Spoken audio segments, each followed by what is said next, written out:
Bonsoir, messieurs et mesdames. Good evening and welcome to all of you. My name is Brian McDonough, and I will be your host moderator for this evening's interview with Suzanne Methot on Indigenous Legacies. Before I introduce the persons who are visible on your screen, I wish to acknowledge the territory from where this webinar is originating. I'll be doing it first in the Mohawk language, and then I'll be doing it in English. Niawaga ganayagahagarona ne edziwa onk hiri one ne ayedewano narharo ragai unkwa niwa ne zaradede danu wa onk hiri one ne aneyade waste yunkwakwa nas unha ayawa wans ne egige yonkwa nohararo rukwa zahans ayoya ne rahage ni di nadede wadere. So we thank the Mohawk people for permitting us to hold this special event on their traditional territory and for permitting us to use our language. May this webinar contribute to the deepening of respect between Indigenous peoples and non-Indigenous peoples. And we salute in a spirit of friendship the Mohawk faith keepers who will be putting through a tobacco burning for the Enhadetsede ceremony to mark the opening of the trees and the arrival of sap in the trees this Sunday morning. The Thomas More Institute, which is sponsoring this webinar, is a charitable, secular academic institution that offers university-level courses for adults. Most of our courses are given in a seminar format. Now, courses at the TMI differ from lectures offered elsewhere in that the participants here are invited to cooperate in the process of shared inquiry and reflection. We do not attempt to establish the meaning or importance of texts and concepts. Rather, we seek to illuminate issues through questions that spark our curiosity and provoke us to to generate new connections in our own understanding. Another way of saying all this is to say that we at TMI strive to generate conversations that matter, conversations that reach farther, go deeper, and connect more.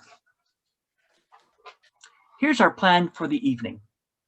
After providing you with a few technical details to facilitate your own participation in this evening's conversation, I will briefly introduce our interviewers, Professor Christine Jamieson and Dr. Anthony Rustin, and then introduce our guest interviewee, Suzanne Methot.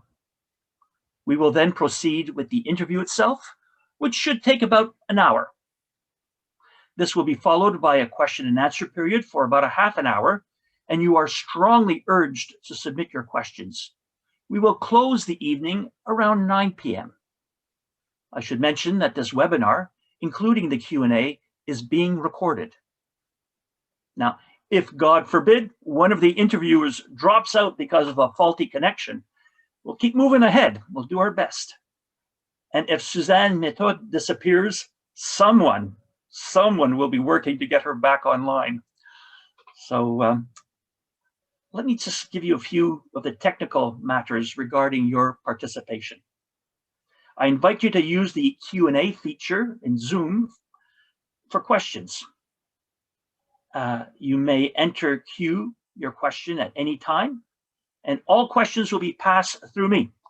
Regretfully, we will not be able to get all the questions. Now, one key TMI value is openness. We are all in agreement that we want an open forum. We are here to listen to ideas that are not our own. Another key TMI value is respect. We are asking everyone to maintain a respectful tone. These are part of the 7 great principles that we've inherited, that we've received, that we've been taught by Indigenous elders. Now, let's get to the introductions. Dr. Christine Jamieson is an associate professor in the Department of Theological Studies at Concordia University, where for many years she has taught a course on Indigenous spirituality. Her Indigenous roots are linked to the Boothroyd First Nation, which is a member of the Snuneymuxw Nation Tribal Council in the Fraser Canyon, where her grandfather and her great-grandmother lived, and many of her family members still live.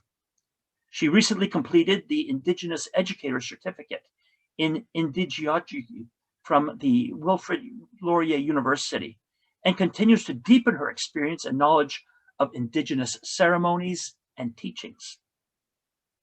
Anthony Rustin, who has a PhD in engineering, first came into contact with Indigenous communities many years ago while studying how such communities, both in Canada and Australia, could participate in large engineering projects in a meaningful and sustainable way. He recently designed a course on Indigenous initiatives for the Thomas More Institute, which was structured around Suzanne's book and was considered a great success by all who participated.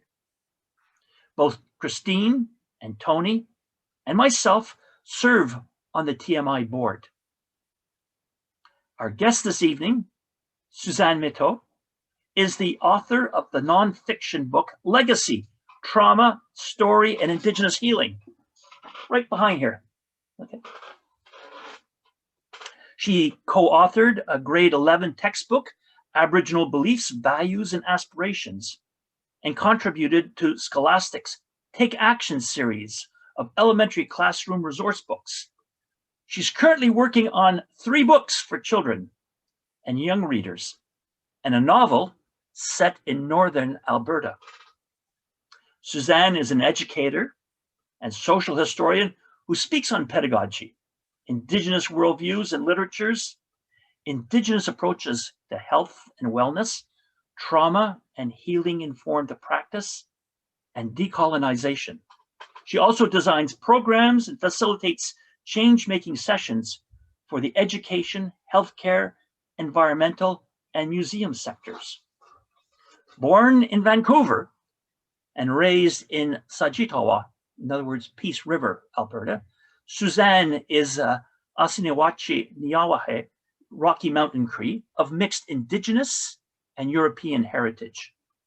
She lived in Tkaronto, which is Toronto, for 29 years, and now makes her home on the unceded territory of the Snuneymuxw Nation near Nanaimo, British Columbia.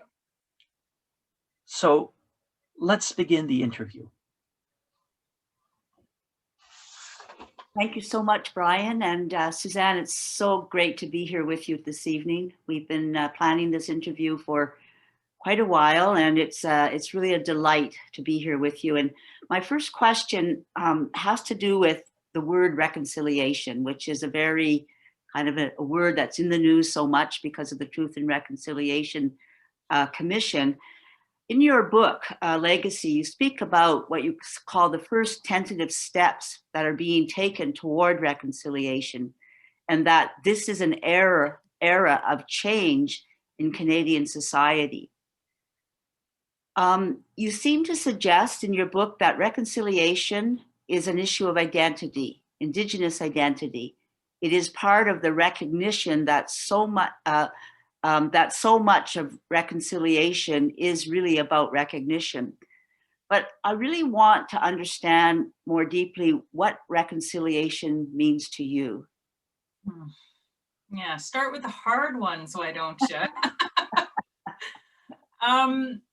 You know, honestly, there are some days when, you know, if I'm thinking to myself in my work or in my daily life, what does reconciliation mean? Where I say to myself, heck if I know, because it changes, I think, and it can change to us as individuals. It can change in terms of how we're understanding it as a country.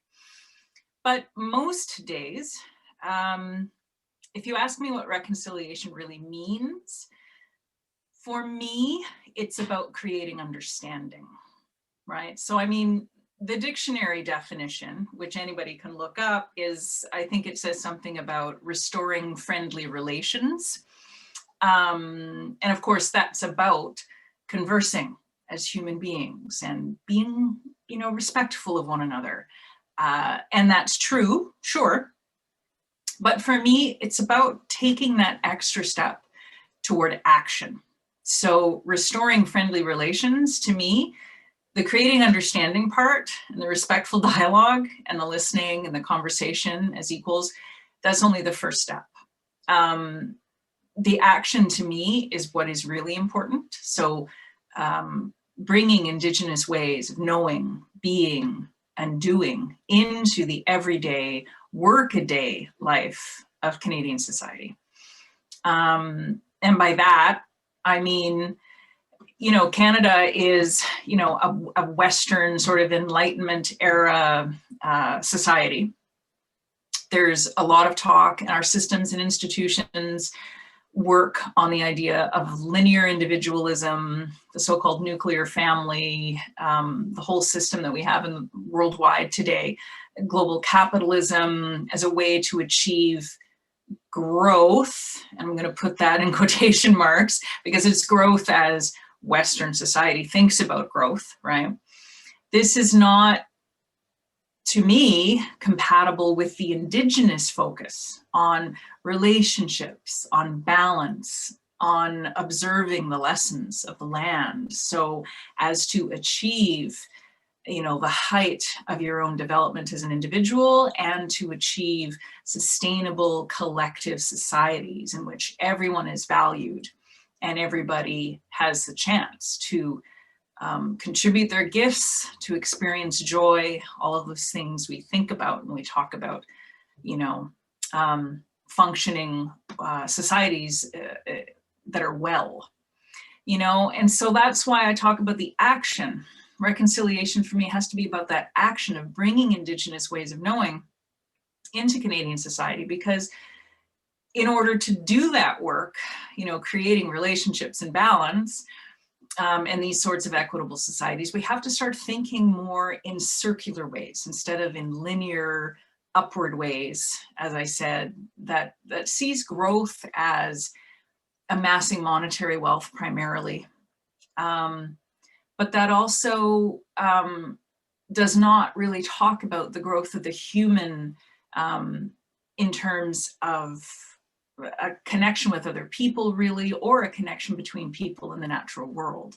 So in the Indigenous, or an Indigenous, because I'm only one Indigenous person, of course, I don't speak for everyone, but, when we see circles of overlapping relationships instead of that graph with the line pointing upward, there's a fundamental difference between those two ways of seeing and being in the world. So I think the work of reconciliation is, yes, to restore friendly relations, but it's about changing the structure of society and making the Indigenous universe and the Canadian universe compatible in terms of our thinking, which of course underscores the way we do things. And it's okay that people have different definitions, that's okay. But, I think we need to understand that doing, do I want to say doing reconciliation, achieving, because I think of reconciliation as a process, right? So not achieving reconciliation, but, engaging in the process of reconciliation will require us to do more than just restore friendly relationships or create some understanding. I think we need to change our society in very fundamental ways. And I know tonight we're going to talk more about that, so I'll stop there for now. I might just follow up with a little kind of a side question, because I have friends and acquaintances who are Indigenous that find that word reconciliation almost offensive. Yeah. They say, well, let's speak truth first, and then maybe we can talk about reconciliation. And I wonder, what my sense in listening to you is, I think that whole idea of the action, that's what needs to happen. And there's a suspicion there that it's just another word that people are using, the government or whoever. But is it really going to lead to any action? I'm just wondering if you might speak a little bit to that. And then. Yeah, well, I mean, I would agree. I'm tending nowadays to use reconciliation a lot less than I was 2 or 3 years ago. I mean, after the Truth and Reconciliation Commission's final report came out, I was happy to use that word. I felt like we were in that first step of reconciliation, which is the truth telling, which is, as you even, hinted at in your question, that sort of reclamation of Indigenous identity and our place in this relationship in the world that is created around us, in terms of Canada being, one society created from two very different worlds, right? But at the end of the day, all of us being simply human as well. And so I was happy to use that word. And yes, in recent years, I've certainly heard within the community and discussing with my colleagues that for many of us, we have a government that says one thing and does another. And I'm talking about the federal Liberal government at the moment, but really all federal governments have done that same thing. I remember when I was doing activism work in the 1990s with different Indigenous groups, but especially with the Lubicon Cree Nation up near my home of Sagitawa. Their territory is to the east of the town of Peace River, which is Sagitawa. And, we had letters from, who was then the leader of the opposition, Jean Chrétien, who said that, yes, we understand that Lubicon didn't sign Treaty 8 and all of this, we're your, we will bring this to the attention of yada, yada. You know what the letter says, basically. And then when he got into government, he wouldn't even respond to our letters at all anymore. So the word reconciliation, I think, when we have governments that say one thing and do another, it leaves a pretty bad taste in most Indigenous people's mouths. And that is, for me, again, why I say we need to take that extra step to action. Yeah. I don't know what else to say, except that I do sometimes use the word still, and I'm thankful for your question about it, because I think it is a useful construct. And it is a useful process if we can actually get to that actual process. Right. Yeah. Okay. Well, I'm gonna stop now and let Tony ask his question, because but I have a few more and they'll come as we move forward. Tony. Hi, Christine. Nice to see you again. I'm going to start by asking you questions about trauma, and in particular intergenerational trauma. Cultural genocide, the Indian Act, the residential schools have all left a legacy of grief, harm and trauma. And when this trauma is passed on from generation to generation, we call it intergenerational trauma.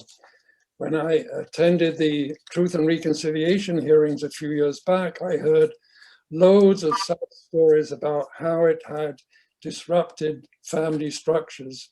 So my question now is, how is intergenerational trauma impacting Indigenous people, Indigenous families, and Indigenous communities today?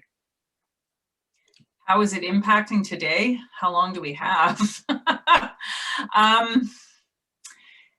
I mean, there are a set of what the Aboriginal Healing Foundation calls the everyday impacts of trauma. And these are the impacts that are felt both by individuals and on a collective basis by communities or by Indigenous peoples as a whole, if you want to consider them as a population. And these range from, addictions to, dysfunctional family relationships to, challenges in the educational system, and other, kind of learned patterns of behavior, such as patterns of sexual abuse in certain communities, not all. Different communities have very different forms of the everyday impacts, or not forms, but like different groupings. They might have some of the everyday impacts and not of others.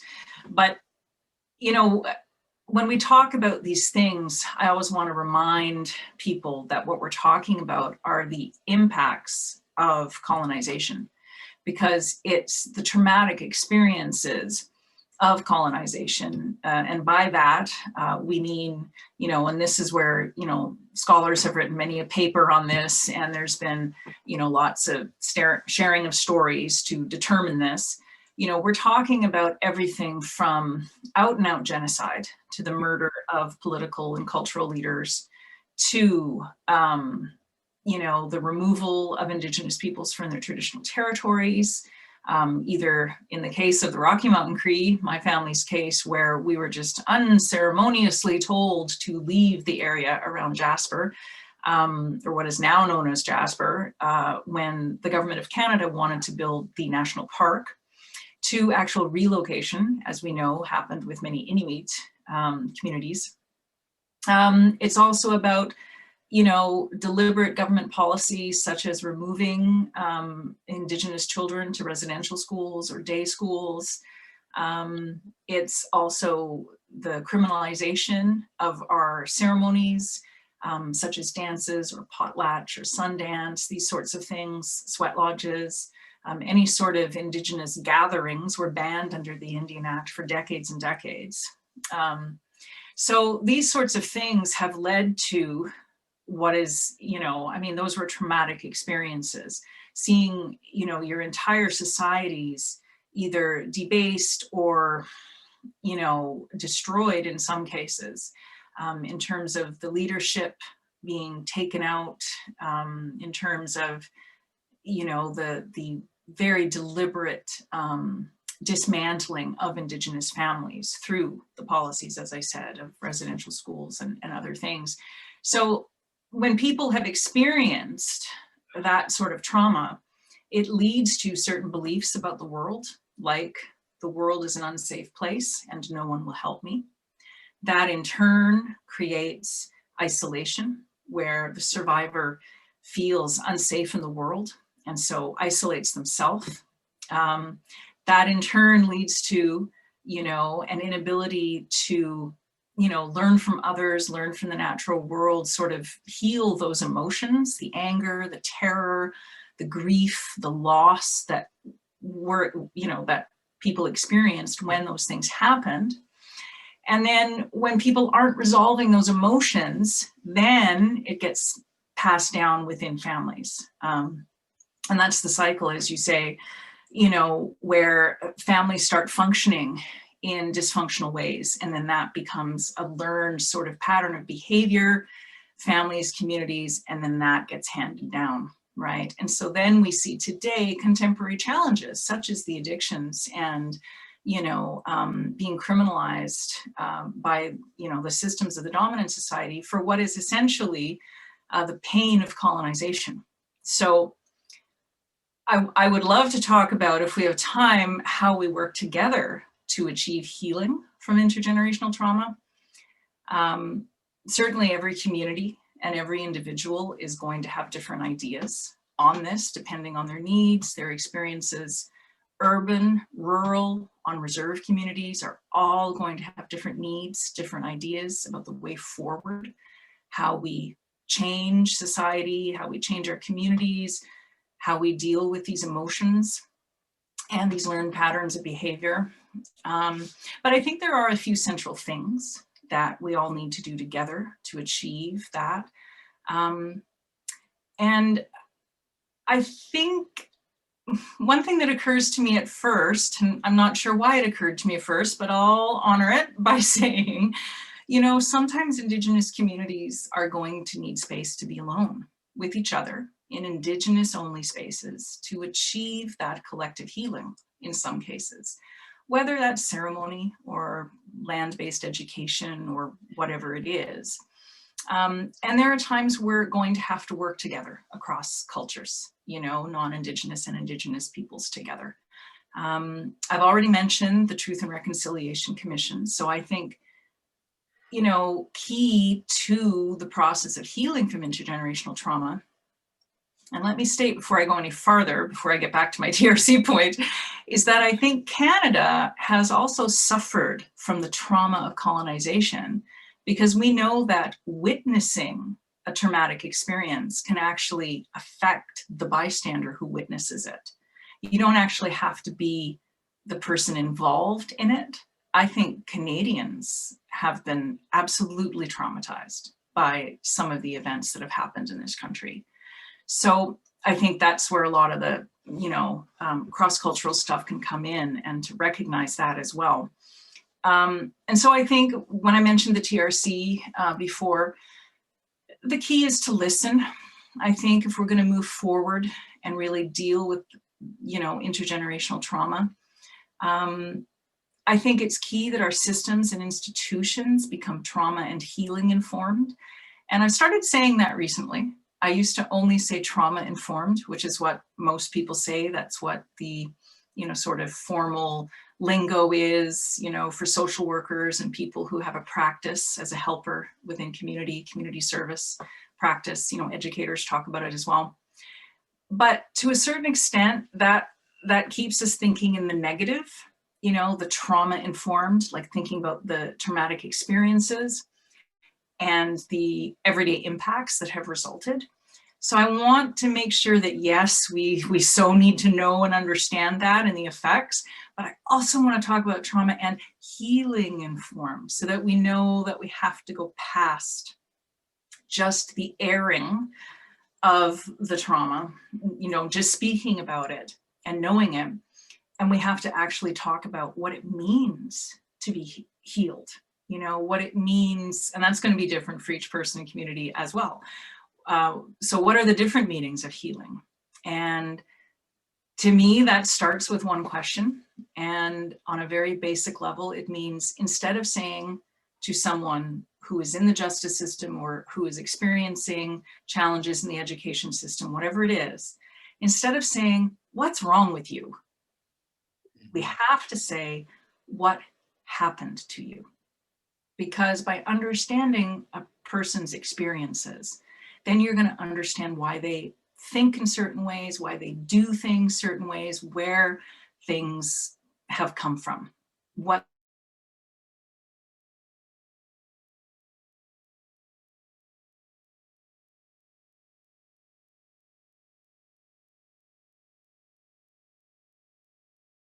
because the challenges in Indigenous communities and in the lives of individual Indigenous peoples, the things that require the involvement of child protection systems or policing, addictions treatment, all of that stuff, as I've said, and I just want to make sure we're all clear, are a result of the traumatic experiences we have endured and continue to endure, because colonization has not stopped.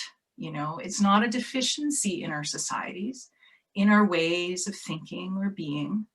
And so moving on from this legacy of intergenerational trauma means that Canada has to actively, as a society, decide to promote, empower, create, whatever word you want to use, a culture of safety. And that means in society and in the systems and institutions of society, right? And I think I'll stop there. I mean, we can talk more if you have follow-up questions around, what it means to be trauma-informed. I don't know how deep you want me to go. And I see we getting lots of chat too. So hopefully we can get there too. I don't want to do all the talking necessarily, so. Okay, I will get to healing in a moment, but you mentioned the Aboriginal Healing Foundation and their everyday impacts. Two of them referred to disconnection from the natural world and alienation from the spiritual side of life. Can you explain for us what the natural world and spiritual impacts mean? Mm-hmm. Well, I mean, again, this is my interpretation, but from my understanding of it, when we're talking about the natural world, we're talking about the coping mechanisms, right? So, well, let me back up a bit, I guess. I mean, Indigenous peoples, like any culture, our cultural approaches to things are the ways that we understand life. And when life is, you know, not so good, when there are traumatic experiences that occur, traumatic incidents, we use the mechanisms of culture to understand that, to, you know, sort of make it coherent to ourselves in a way that allows us to work through the feelings, the emotions, make meaning of it, and then hopefully move on from it, right?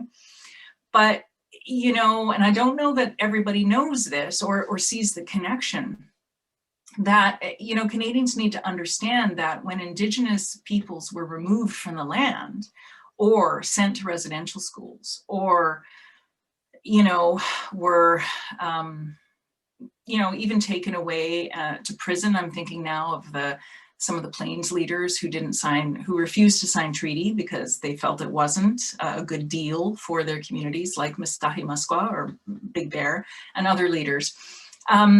That actually removed our ability to cope with the trauma of colonization. The protective factors of culture, ceremony, and land were taken from us, which meant that we could not heal.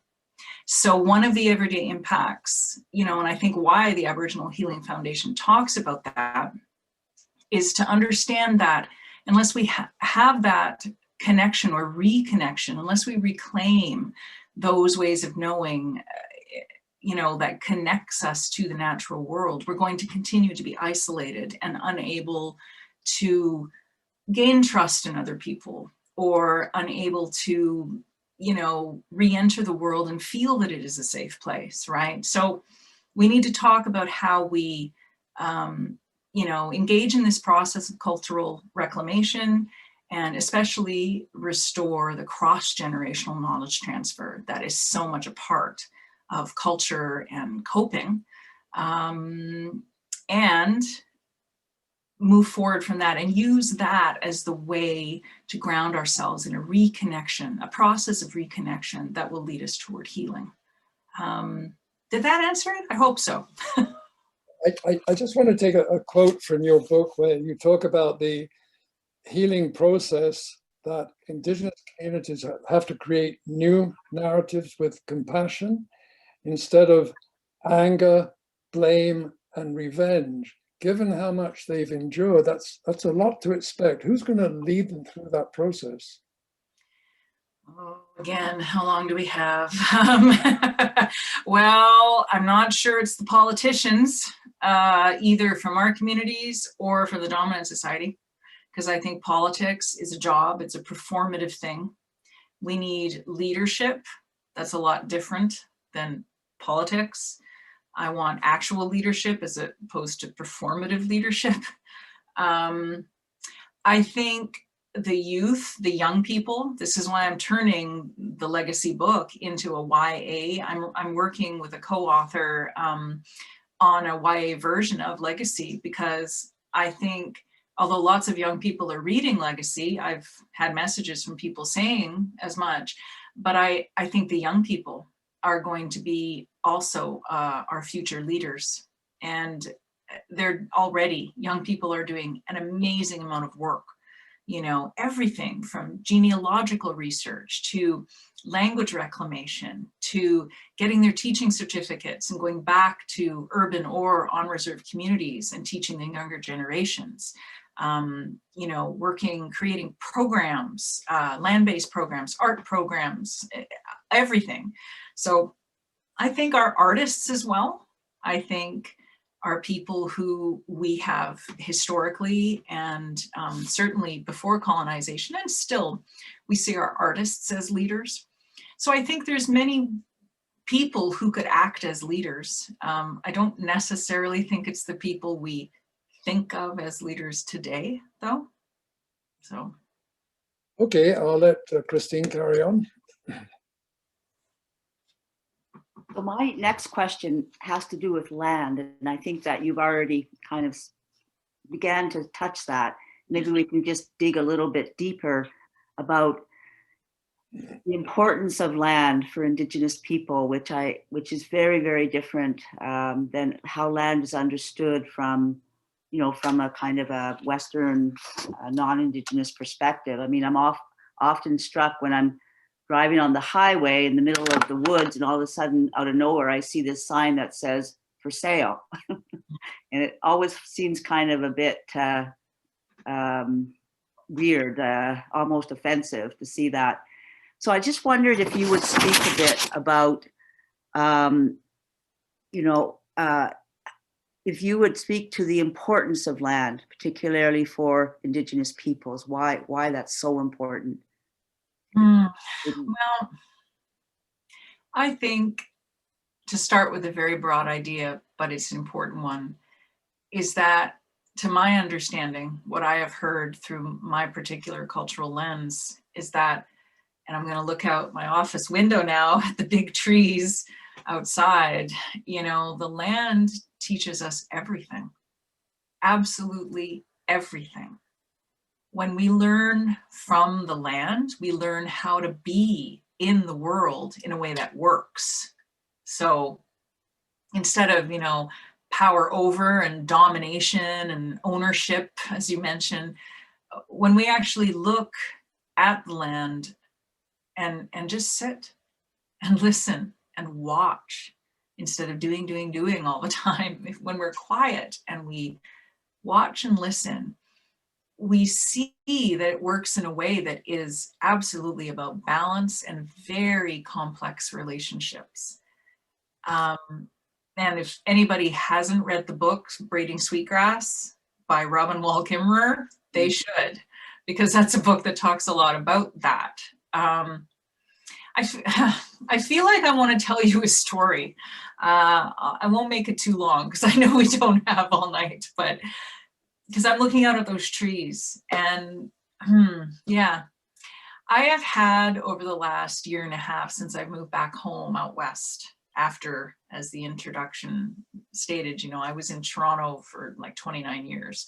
So I've recently moved back out west, just about 5 or 6 months before the pandemic hit. Yay, yay, good timing. Yeah. And I've had what I call, for 2 winters now, lessons from the fire, okay? Because yes, when I was growing up in northern Alberta, I was familiar with, farmhouses that were heated through fireplaces, and, I was in kitchens where women were doing cooking on a wood stove. But, it had been many years, obviously, and never in my adult life where I had to rely on a wood fire for warmth. That's my only method of heat in the cottage that I'm renting here on Snuneymuxw territory. I live on one of the Gulf Islands near Nanaimo.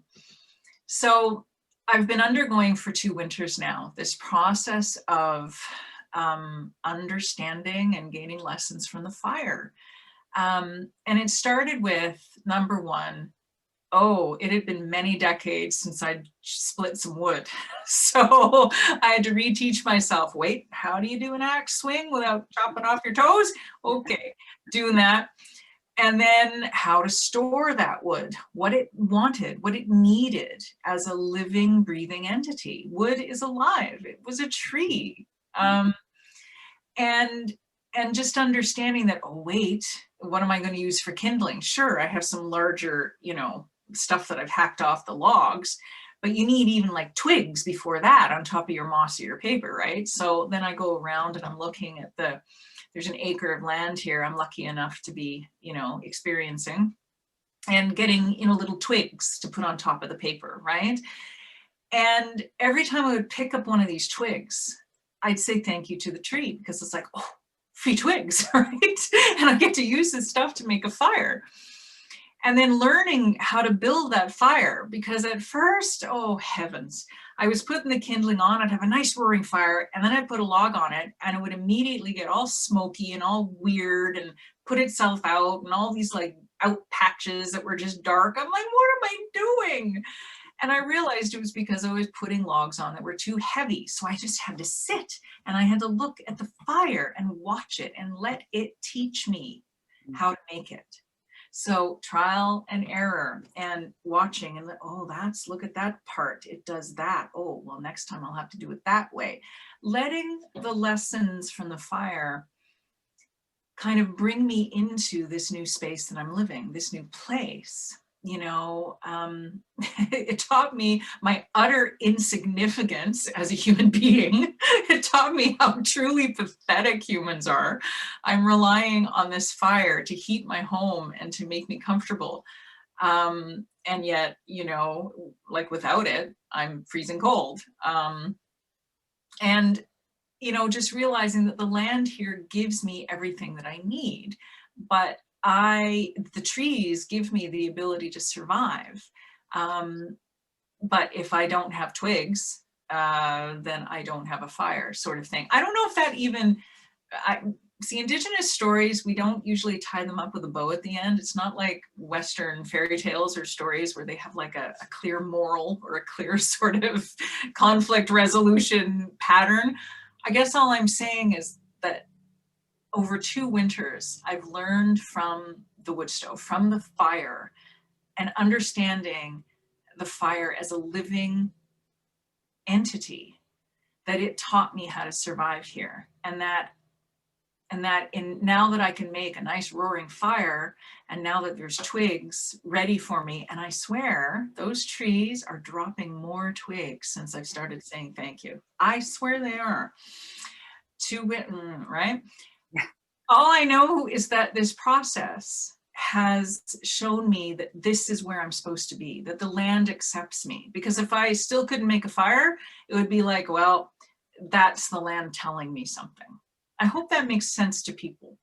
But it's all about developing the ability to see outside ourselves.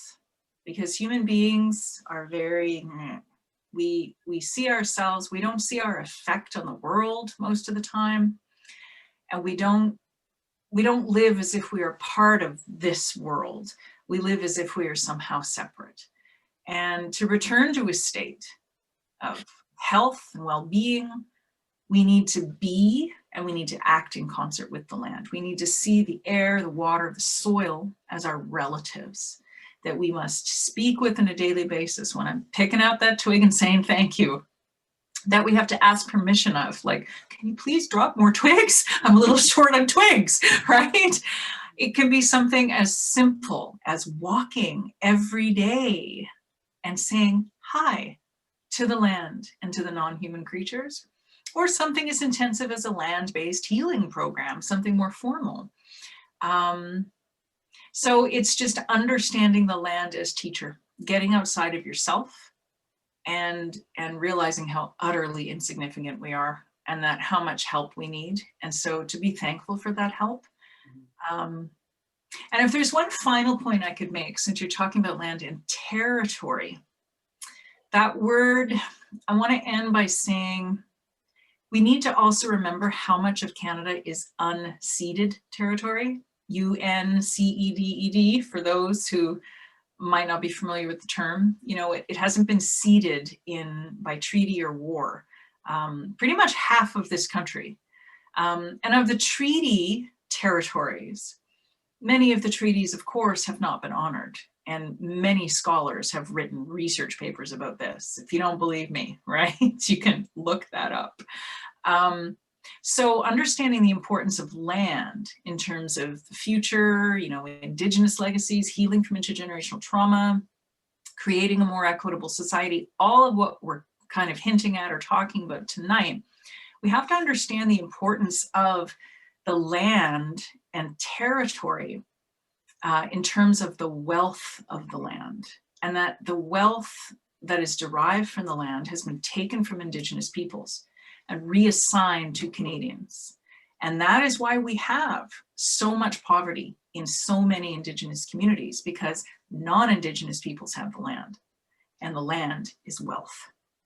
Yeah. So that's why we need to talk about territory too. Yeah. Yeah. Well, I'm really grateful for how you unpack that. It makes me think of what you say in your book about how our relationship to the land and the natural world is one of our earliest reciprocal relationships. Mm-hmm. And I think what you've said is really kind of helps us to understand what that means and why it's so important, and why being disrupted from one's land is so wounding. Well, thank you very much. I appreciate your answer, and I'll let Tony now ask his next question. Okay. Tony, before you go, Tony, I just want to tell people that I am totally seeing your comments here on the chat as they come in and your questions, and we will get to them during the Q&A because some of them are awesome. So keep them coming in. We haven't forgotten. Okay, I feel my next set of questions are almost like intruding on the land, but we did agree to talk about them, so here we go. So I'm talking now about the criminal justice system and the potential for reform. For an Indigenous offender, the system seems loaded against them from their very first contact with the criminal system. And despite reforms to the Criminal Act and decisions from the Supreme Court that were supposed to take into account the unique background of Indigenous people, things are not getting better, and incarceration rates keep going up and up. How can we beat this vicious cycle of incarceration leading to more incarceration? Well, number one, we need to redirect the millions, or is it billions? Someone would have to do the math on me for that because they're provincial, so we'd have to add them all up. Millions, billions of dollars that are currently put into the child welfare system and put it toward supporting Indigenous families from healing. Sorry, that's a terrible sentence. And put it towards supporting families who are trying to heal themselves from the legacy of intergenerational trauma. So that's number one. It's where we put our money. We can either pay when an Indigenous mother has her children, and we support the family, and we create a trauma and healing informed society and a child welfare system that is trauma and healing informed, or we pay at the end, which is when some people are going to come into contact with the law, and then we're going to pay through the justice system. So it's our choice. We can be needlessly cruel and bureaucratic, or we can create an equitable society. It's really a simple equation. We just need to do it. The other thing I would think to start is that the criminal justice system is just, we need, I don't even want to call it criminal justice system in a way, I just want to call it the carceral system. You know, we need to completely rehaul the system.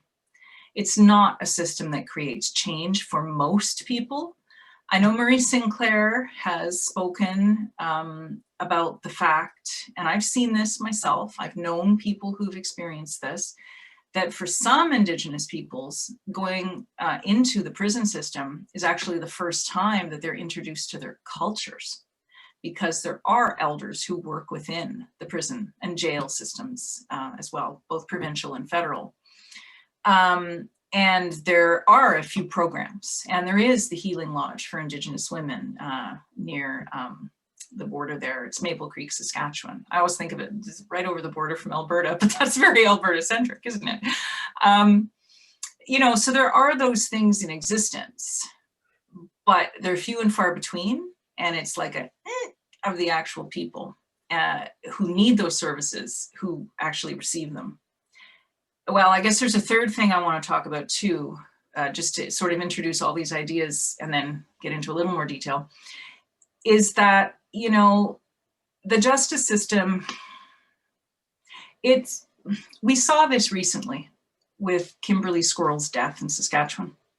She was the woman who was let out of prison, who was released from prison, and she ended up freezing to death in Saskatoon.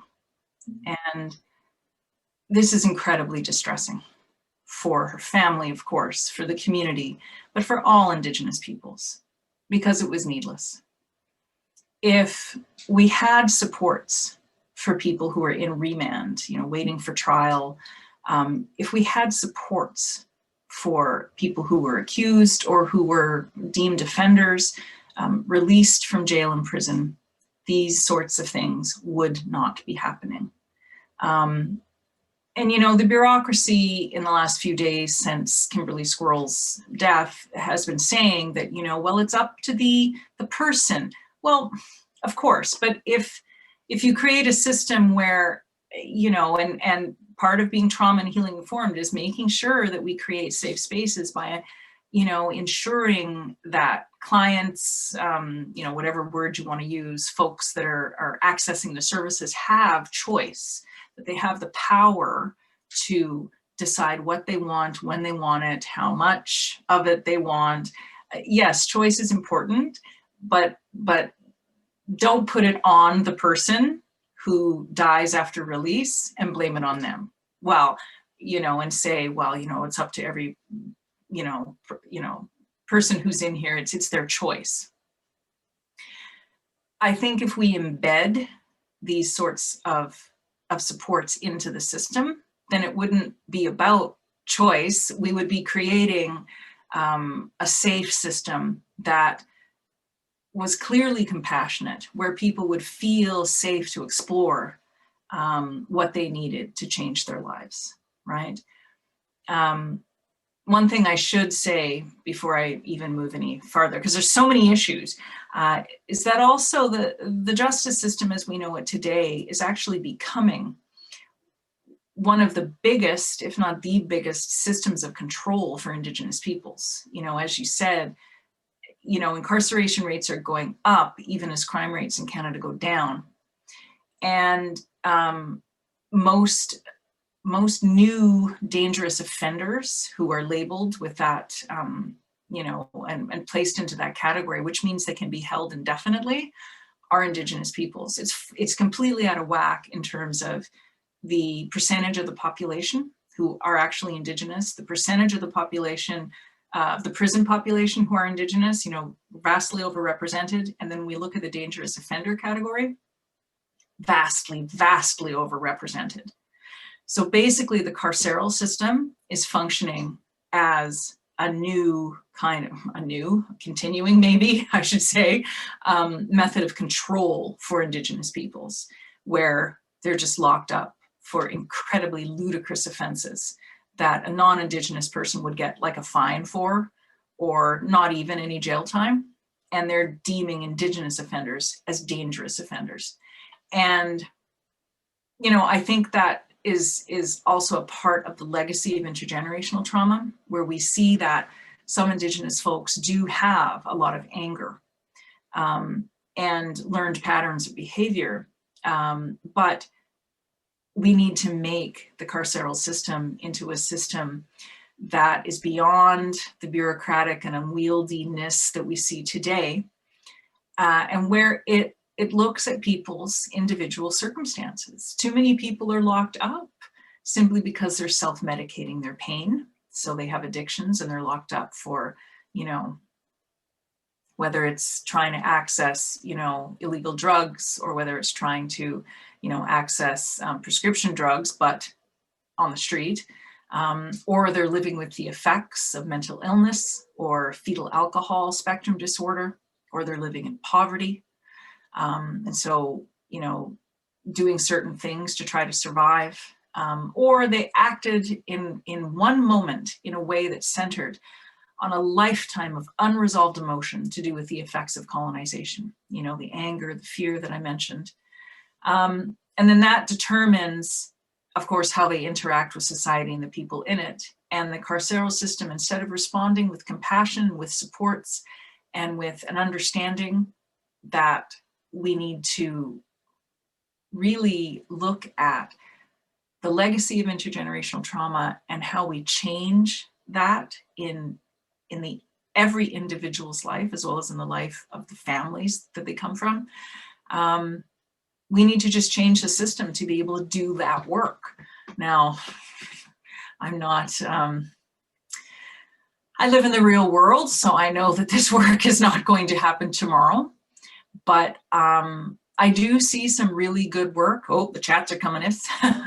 I do see some really good things that have happened recently. I know that, and you sort of hinted at it, the system of GLADU reports, where, you know, the court is introduced to the story of the accused or the offender's life, what has brought them to this moment in time and why they are now in conflict with the law. But unfortunately, many judges, even though that's the law in Canada, that Indigenous offenders have to be they have the right to have a GLADR report presented in court. Many judges are ignoring the law and not ordering the reports. We have some provinces where there's only 1 or 2 GLADR writers for the entire province, which is completely ridiculous. We need to have more people doing that work so that the system understands that this moment in time, an accused or an offender stands before you, but that there's a lifetime of trauma and these learned survival strategies and behaviors and maladaptions of behavior as a result of trauma and the complex post-traumatic stress disorder that results, that it's beyond just like the retribution that the system currently has or currently employs as its methodology, and we need to get to a completely different system of offering people supports. And I guess I want to end with the Indigenous courts that do exist across the country, because that's a really good thing that we do have going in the system today. They're based on restorative justice practices. They are doing extremely good work. Most of them hinge on elders from the community, people who know the accused or the offender, who can monitor their progress in terms of whether they're taking responsibility for their actions, whether they're changing the patterns of behavior, whether they're doing, what they have to do under the agreement for them not to receive jail time. And the courts are healing informed in that they make space for choice on the part of the accused or the offender, because in some places, sorry, I said places, but I should say cases. I was thinking, in some courts, they are offered a choice as to whether they want to continue in the Indigenous court or whether they want to go back to the standard court, right?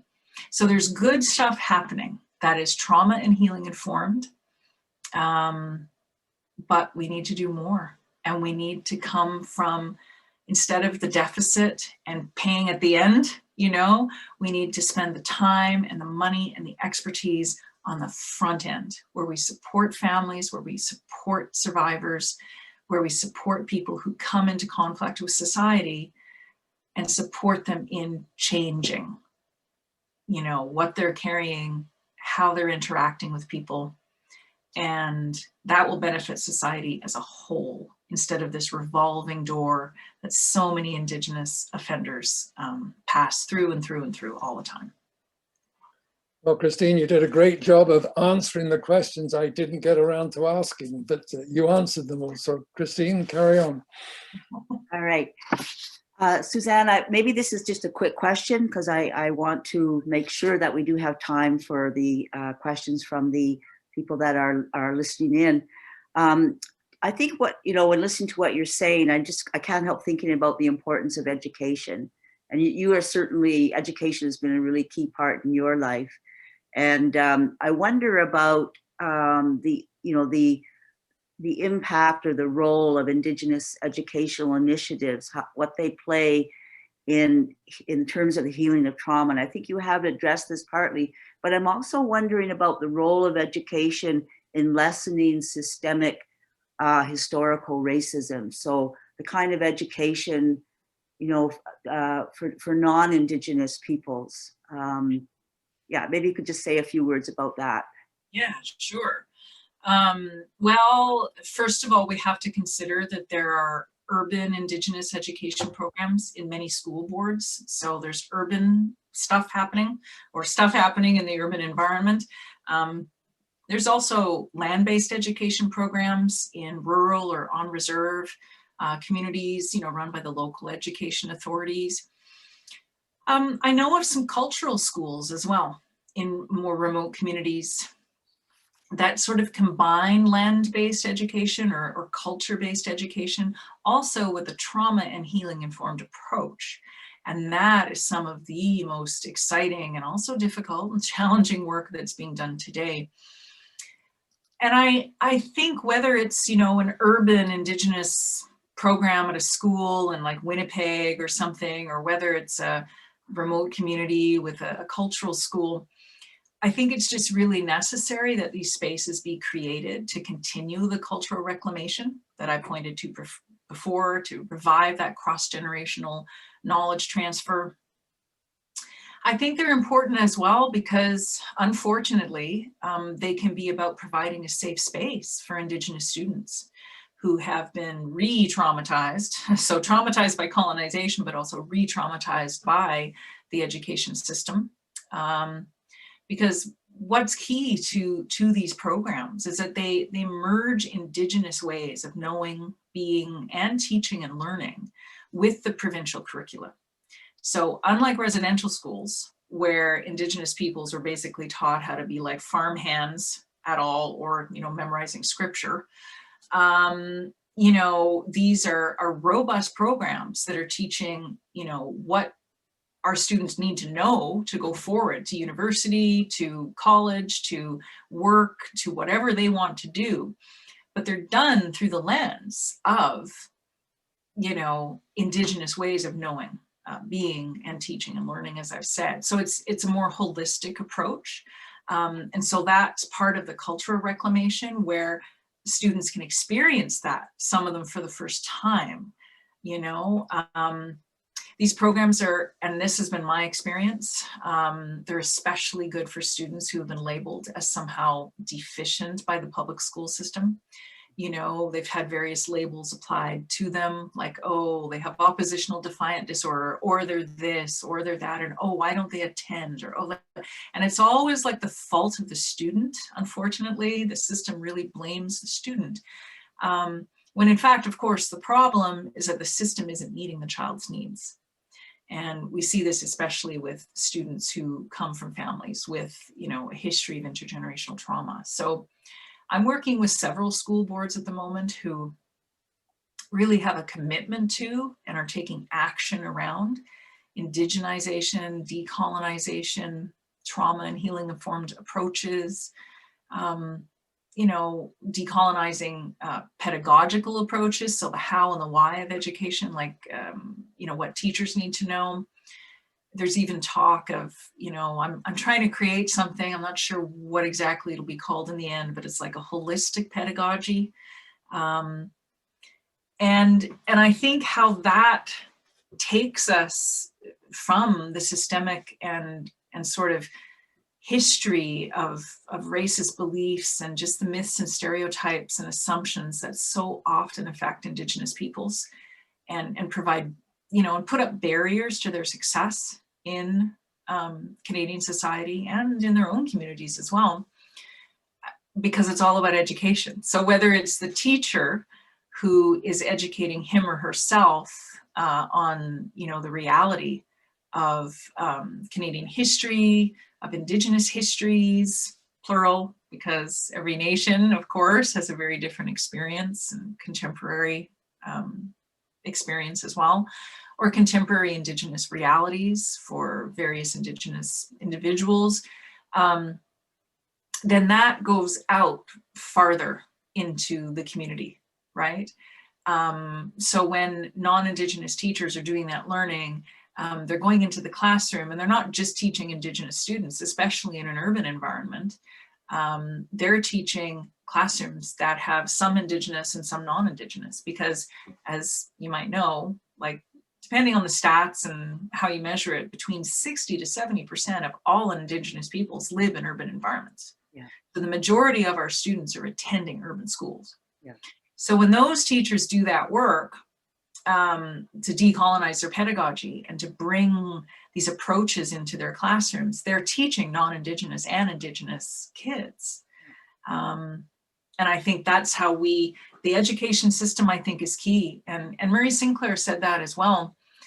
At some point, I think, during the Truth and Reconciliation Commission process, where he said, you know, education was once used as a tool, I'm paraphrasing here, as a tool of assimilation, but it can also be the tool that where we use it as a tool of re-education, yeah, and toward reconciliation. So I hope I answered the question, but. Oh, you did.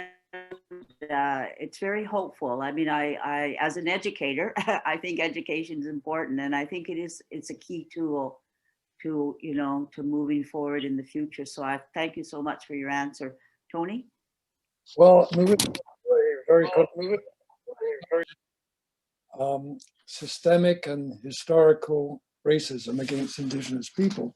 I think we all know the whole Canadian history is based on a foundation of racism against Indigenous people. And today it carries on in all forms. Racial profiling is another form of racism, regardless of whether you call it systemic or whatever. And all sorts of words are being expressed today by officials and articles in the media, but words are easy.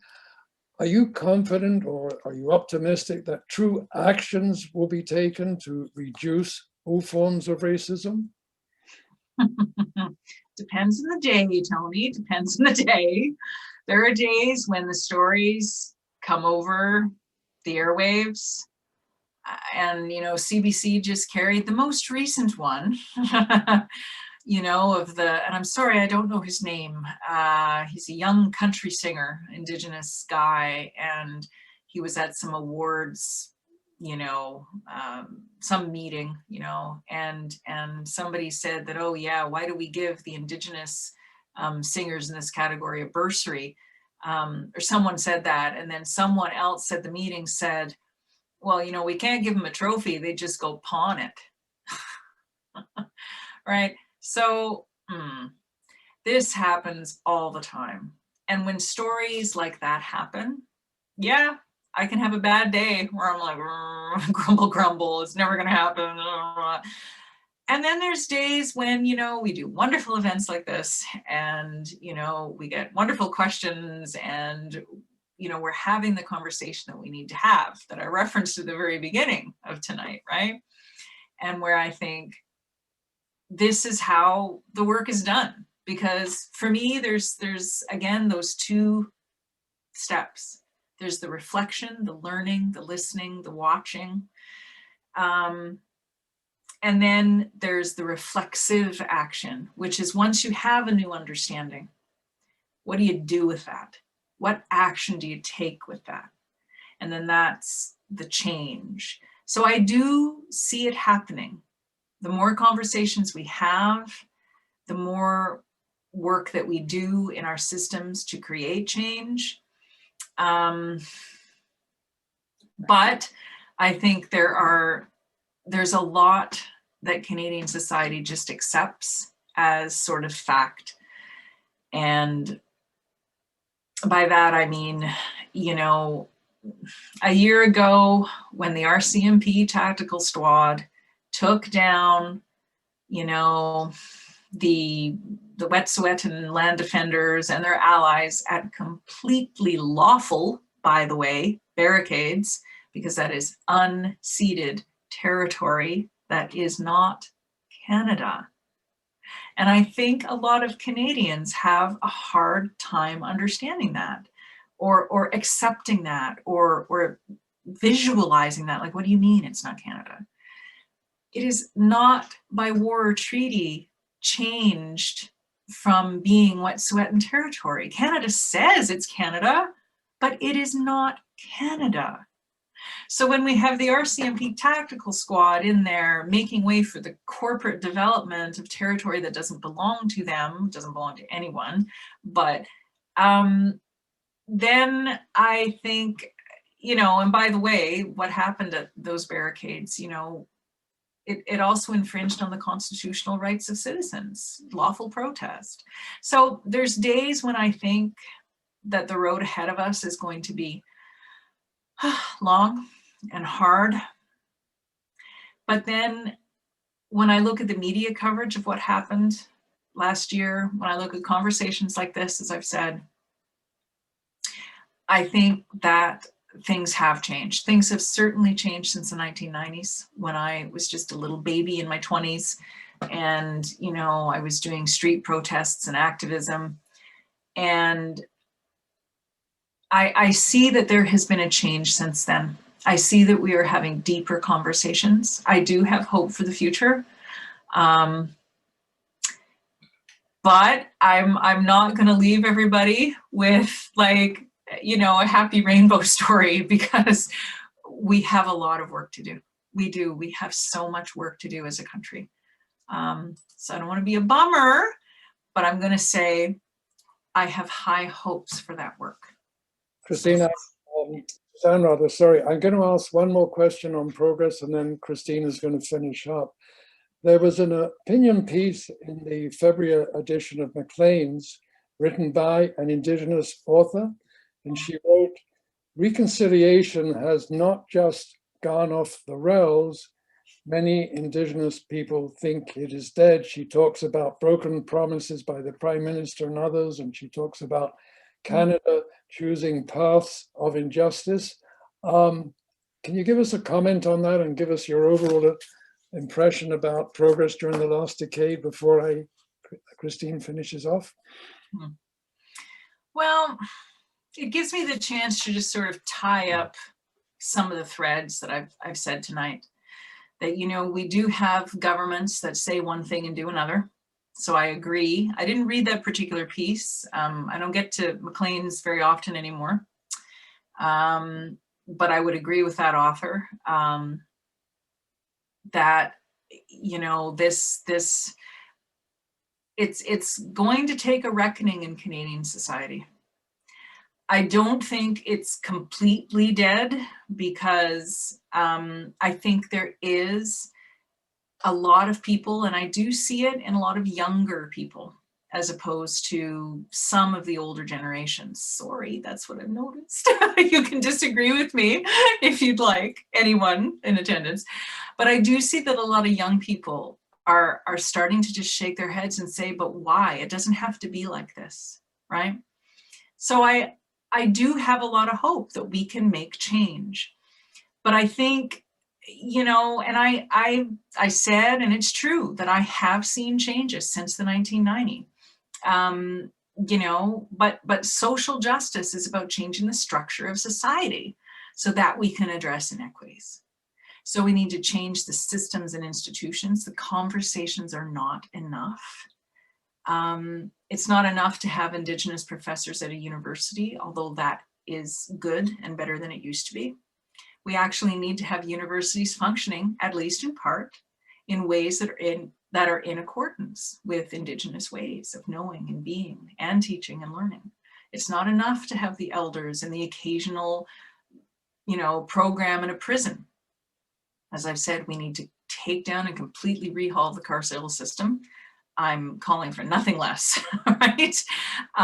We also need individual citizens to understand their roles in propping up the system. So I suppose I should give a concrete example of that to end, because, you know, concrete is always better than abstract, right? One example is that agribusiness. What we see as farming, but is actually agribusiness, has become sort of a new agent of control, a state-supported agent of control. It's kind of a new Indian agent in a way, keeping Indigenous people off their land or watching Indigenous people on the land, as we see with the case of Colton Bushy a few years ago. And so what this means to the average Canadian person is that they need to stop buying their food from the multinational corporations who control the worldwide food system. They need to support local growers. They need to support member-owned food co-ops, or start them if their community doesn't have one.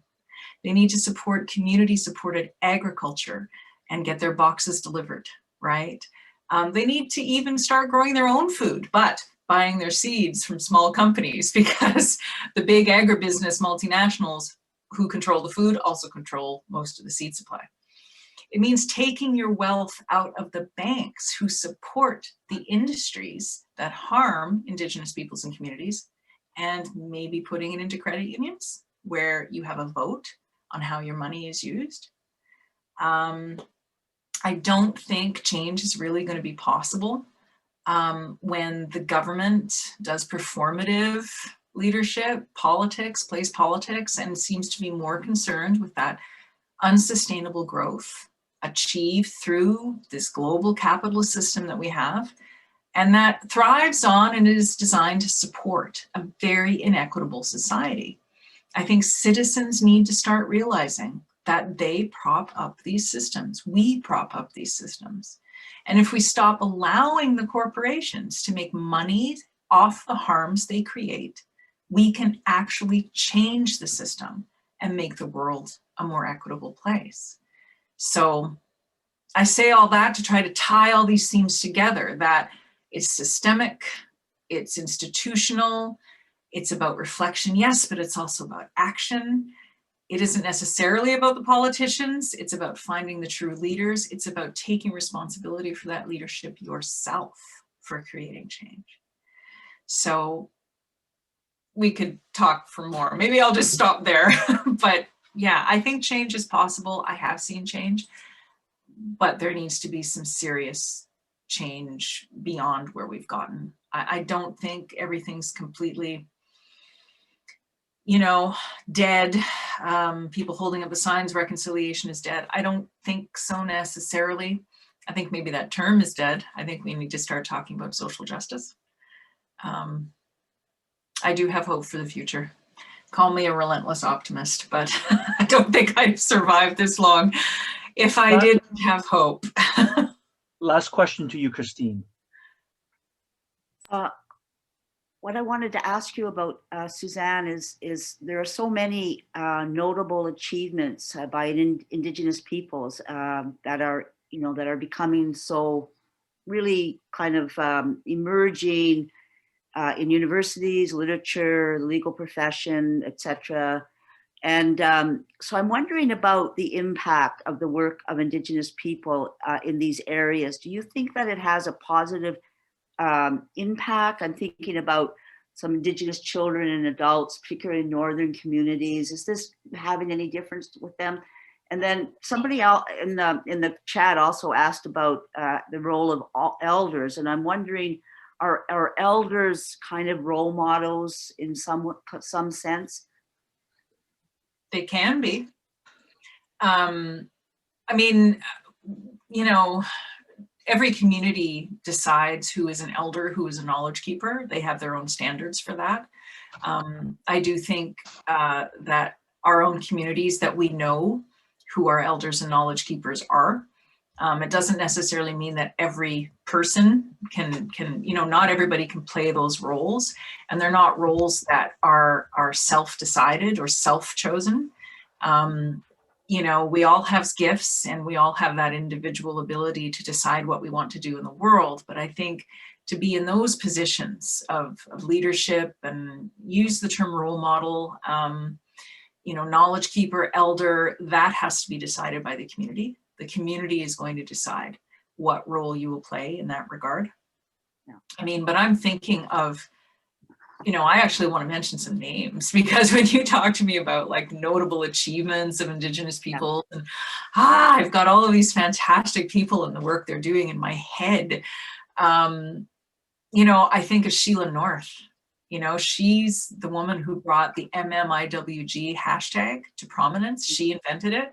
She was trying to think, how do I stop typing out that big long phrase, MMIWG? And it's perfect. And it's soul destroying what's still happening. She's a thought leader. She is absolutely clear-headed on, you know, what her people need, you know, when she speaks for her nation. I think of, oh, now that I'm back living out west, I think of Mary Ellen Terpel Lafond, the legal scholar. She started out like as an advocate for like young people in the justice system. I think she was the first judge in Saskatchewan who was a treaty Indigenous person. I think I have that right. And she worked a lot in terms of like children and youth who had experienced sexual exploitation or dealing with mental health issues, FASD. She ended up becoming BC's first representative for children and youth. And then I think she got a second term on that as well. And most recently, she wrote that report that you must have heard about Indigenous specific racism in BC's healthcare system. I mean, that's just like, you know, as a Nehiyaw, like that's, you know, she's a fellow Cree. I'm like, yeah. I mean, how can we not talk about artists like Jeremy Dutcher? You know, he won the Polaris Prize. Was that like 2017 or 18? I'm forgetting the year now, for his music. And when I first heard his CD, you know, the wax cylinders that he'd unearthed in the museum, the Velocitaic songs, and merging those with like his contemporary, you know, I'm a choral singer too, so I'm a music nerd when it comes to like classical choral stuff. He's a trained singer. And I understand CBC just had some piece around, he's working with the ballet company now on like a multidisciplinary dance piece. I think they have a Mi'kmaq artist, and then there's this non-Indigenous ballet director, and then Jeremy Dutcher's doing the music. Like, that's just fantastic in terms of the stories that they're going to create together and bring forward. I think of people, now I'm thinking about this. Perhaps I should bring forth some of the questions that we've gathered. And I got a whole slew of them for you, Suzanne. Sure, we can do that. Because first of all, Chimigwech for handling the questions from our interviewers. I really am very grateful to Tony and to Christine also for having prepared so many questions. Suzanne, we've got a slew of questions, and I've tried to group them into clusters. One of them looking at the area of education. Okay. Another cluster looks at politics. Another cluster looks at healing. And another cluster looks a little bit more at the question of reconciliation. I'd like to suggest perhaps we can go into the area, first of all, of education, because that's something that is important for the Thomas More Community Network. And also it's an area where you have, dedicated so much of your life. First question, if you'll allow me, is what might be the steps to take to decolonize the university and its pedagogies? Is it possible to decolonize schools and things like that? Why don't I give you a bunch of these questions according to their cluster, and you can handle them as a group because we have a limited amount of time. Another question that was posed is that anthropology emerged from colonization and is marked by Eurocentric views. Does anthropology have a role today in a context of decolonization? Does it have a role in creating a new and healthier narrative? Another related question in that cluster of education is, how do we teach history in Canadian schools today? I know that's a question close to your heart because you invested not a few years in that particular area. So that's the first cluster. If you want to handle those, maybe you can deal with maybe 5 minutes or so that can look at the other clusters as well. Yay, those are great questions. Well, I mean, first of all, my undergraduate degree was in history, so I am a trained historian. So I'm going to start with the history question just because it's the easiest one for me to get to. Then I want to go to that anthro question, because both history and really, the question about anthropology and creating a new narrative, that's all about stories, right? So how do we teach history in Canadian schools? Well, first of all, most of the time we teach it wrong. And I don't mean the actual subjects or the things that we talk about. I actually mean how it is done. Because so many, and this is what happened when I was in school, and unfortunately it's still happening in so many, both elementary and high schools. And I'm not sure about post-secondary. I would hope that it's a little different there, but where history is taught just as an examination of the past, dates, names, things that happened, no, it's wrong. Stop doing that. It's completely wrong. If we want to talk about history, we want to teach history, we need to teach it through the lens of cause and consequence. That's the only thing that matters. You can look up a date. We have this thing called the internet. We don't have to memorize this sort of thing anymore. We don't have to know names. They're mostly white people anyway, white men, actually. We need to start creating new understandings of the weight of history, what it means to our lives today. So how I teach history, whether I'm teaching, post-secondary or whether I'm in an elementary school setting, is I start with the contemporary day. Oh, and this goes for my curriculum writing as well, because I do a lot of, you know, curriculum writing for book publishers or, you know, film festivals or something, right? And I never start in the history. I start in the contemporary day, because we have to go backwards.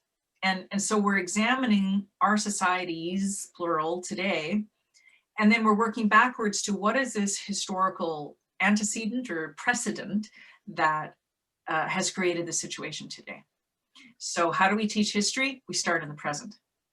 And I know a lot of people find that weird, right? And a lot of teachers would not do it that way, but that's how we need to be doing it. I feel very strongly about this, as you can tell. The anthro question is great. Yeah, it's a very colonized set of thinking, the whole phrenology thing, you know, race as a concept which does not exist, and how European race theory was used to, you know, sort of, I guess, lessen certain people and create the conditions for their control or their, you know, to receive lesser services in society even. Yeah. How do we create a new narrative? I think we need to do, and this is sort of the first question as well, I think we need to talk about, again, I'm going to say, decolonizing the way it's taught, but we also need to decolonize our own way of thinking. And so there's the individual work that has to be done, both in terms of the teachers and the students. And then there's the action that needs to be taken within the academy, whether it's in, you know, an elementary school or post-secondary. And that's the indigenization piece. I think decolonization and indigenization are two different things. They're often used interchangeably. I think they relate to one another, but they are different. So decolonization is about, you know, sort of reframing our understanding of things and looking at things from beyond the colonial lens. Indigenizing, and maybe stopping the harms that come with colonization. But then indigenizing is the infusion, and not just inclusion, but the infusion, embedment, that's not a word. We have to embedment, I was gonna say that, no. We have to embed Indigenous ways of knowing, being, teaching, and learning in the academy. So there's two different steps there.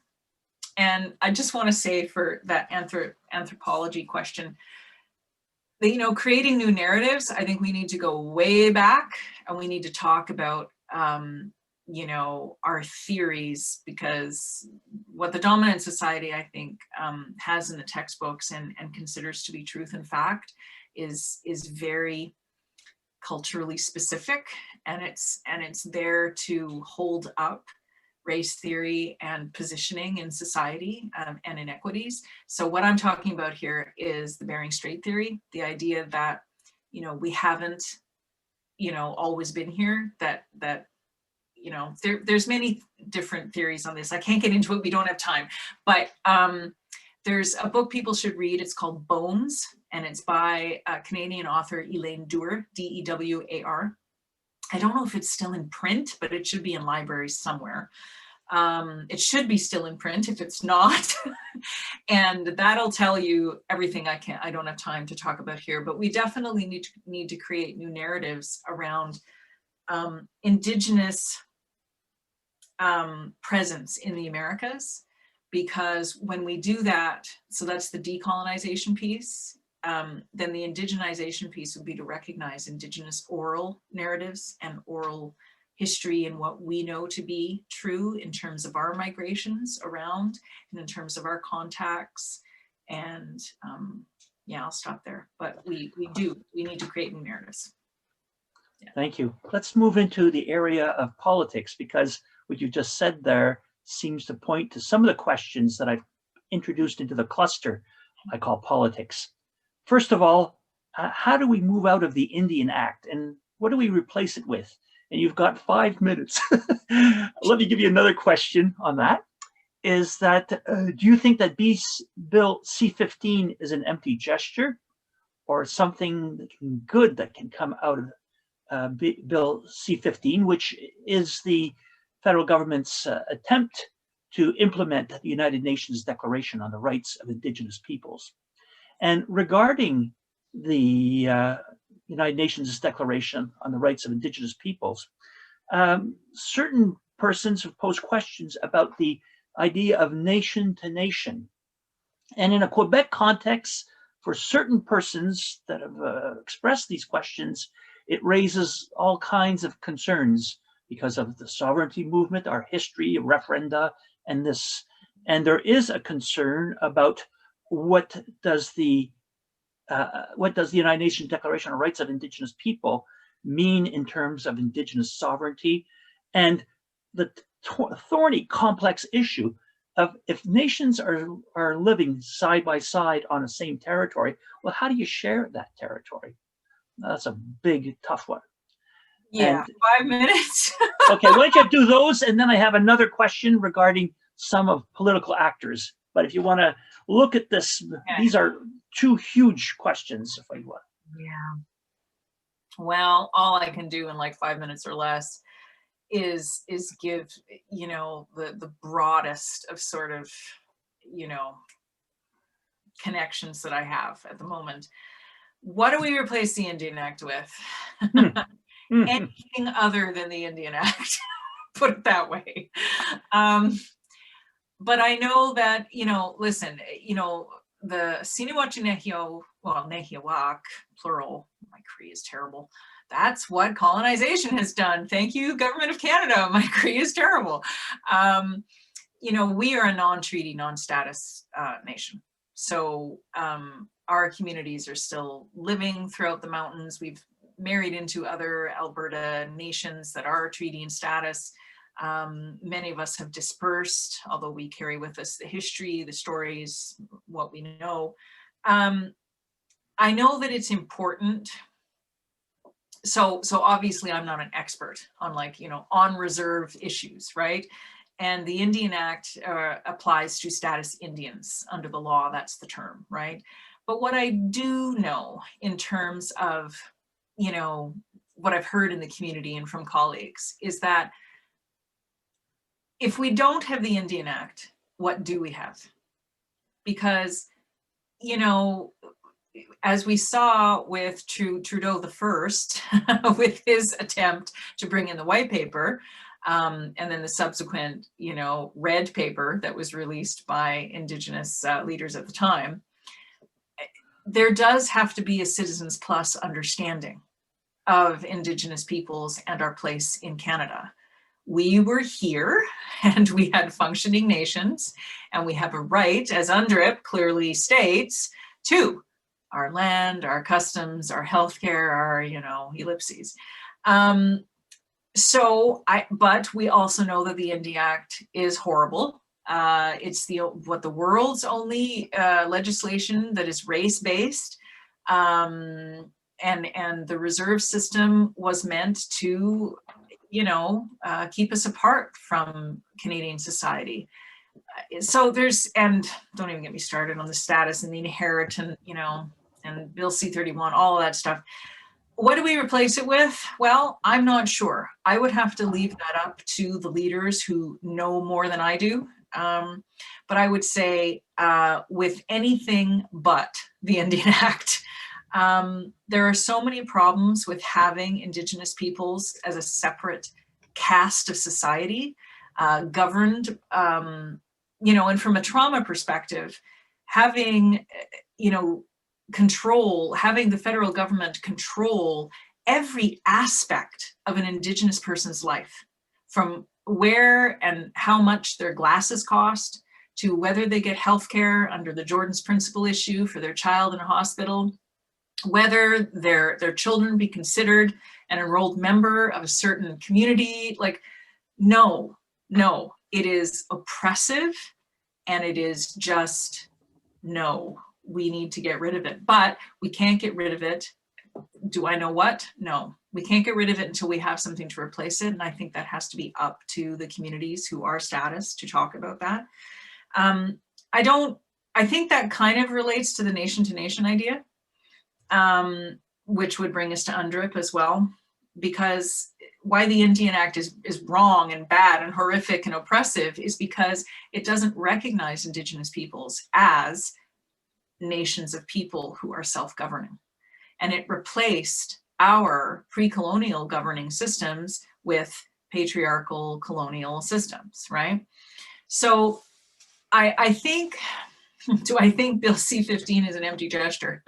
Well, given what I've said before on how the government tends to say one thing and do another, and being a resident of BC now, where, you know, the Horgan government did declare that the province, I don't know what their language was going to honor or was going to, whatever their language was, UNDRIP in provincial affairs. And yet, you know, we have the RCMP taking down the Wet'suwet'en, we have people being arrested in Burnaby to, you know, protesting against the Trans Mountain Pipeline.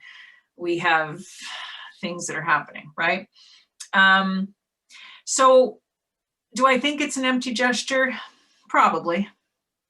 But there's a part of me that wants to believe that maybe it can lead to something good, like Bill C-31 did for being able to bring some women back to their communities to regain the status they once held and were forced to give up.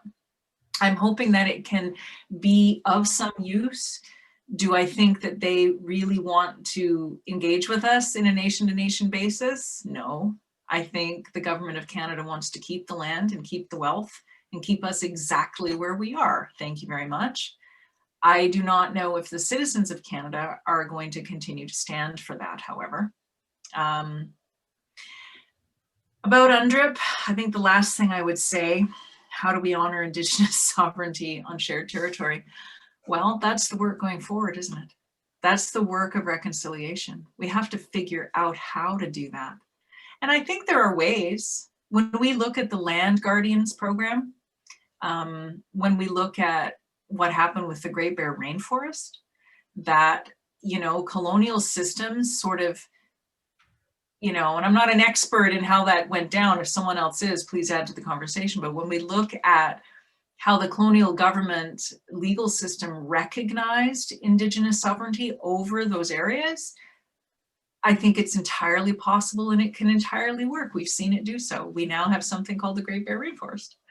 And it is, you know, mostly, if not all, sort of managed by Indigenous peoples on their respective territories. I'm not sure if it crosses one nation's territory. I think it might, but we'd have to even check that. But I think UNDRIP is definitely the way forward. Unfortunately, and I'll end with this, it is not legislation. It is only a UN document.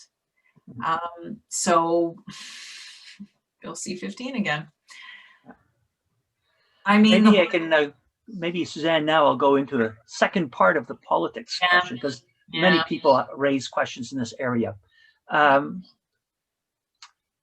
One person mentioned that Crown ministers like Mark Miller and Carolyn Bennett, as well as Member of Parliament Charlie Angus, are politicians who seem to desire to work with Indigenous in healing relationships with the Government of Canada. What advice would you give them, keeping in mind that the riding out of which the Thomas More Institute finds itself is has Mark Miller, who is a Ganegahaga speaker, of course. So I just want to ask you, what advice would you give them? Well, he's had the privilege to take lessons now, hasn't he? So good for him. See, for me, it's all about privilege, right? And it's all about power. So what I would say to them as advice is give the land back. Make sure that Indigenous peoples have the economic systems that were destroyed by colonizations, that we can recreate those, and that we can actually function as a nation so that we can have nation-to-nation conversations. Honor the treaties, and in the places where there are no treaties and it's unceded territory, stop trespassing on unceded territory. Fix the historical wrongs of the past, places like Caledonia, where there was some, you know, interpretation of what the treaty actually meant, how far was the cannon shot, all of that stuff, how many miles, kilometers is that today, you know, and I think it has to start with the land back. That's going to be the schools of the future. That's the wealth, as I've said. That's where we learn our lessons. That's going to be the healing, and that's going to allow us to function as nations again, so that we can have that nation-to-nation relationship. So, which not a few of the persons who are attending pose questions that I've put into the cluster of, I'll call it healing. Okay, so healing, and there's a particular focus on young people in this cluster. Okay, and so let's look at the questions that people have asked about healing, but for young people. Are there signs, is there evidence among Indigenous young people today that healing and change is actually occurring? And related to that, what would you say to Indigenous youth who are trying to get back to their roots, to their history and their language? This is right up your alley, Suzanne. Yeah, we don't have enough time, but I'll give you 5 minutes. And what was that last part? Going forward toward healing and change, was it? Or yeah, that's right. What would you say to Indigenous young people who are trying to get back to their roots, to their history and to their language? What would you say to the young people about this? Keeping in mind that there are Indigenous young people that are listening very carefully to what you're saying. Yes.